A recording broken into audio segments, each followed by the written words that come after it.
2001, sabi to nila Cañas, early on, hindi pa sila involved dyan. Talagang ginagamit lang yung pagpatay para makontrol yung Davao City. No? So, hindi pa talaga involved sa drugs hindi noon? Pa.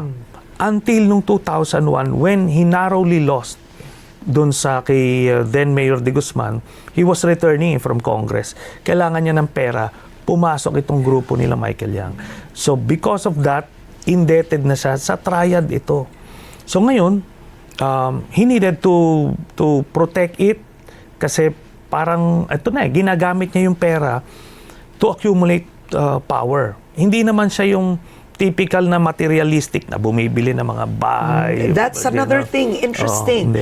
Okay, I want to ask you about that. No? It's interesting because people, I mean, nakikita mo, the Dutertes, the image is they live simply. Yeah. So it's not like allegations of Zaldico or the former House Speaker Martin Romualdez where people can show houses, they bought this, they bought that, they live luxuriously, and where would the Duterte spend it?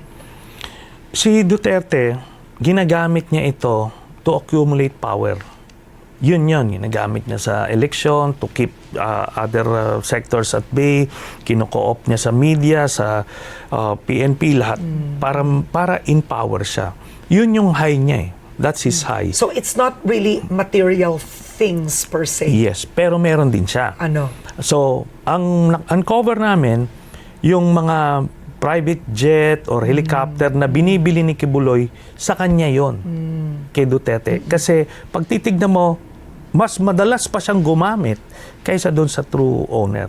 Kaysa kay Kibuloy. Kaysa kay Kibuloy. Tsaka si Kibuloy, pre-nap up nila para nga maging natural money laundering machine niya Kasi hindi mo maki-question yung religion.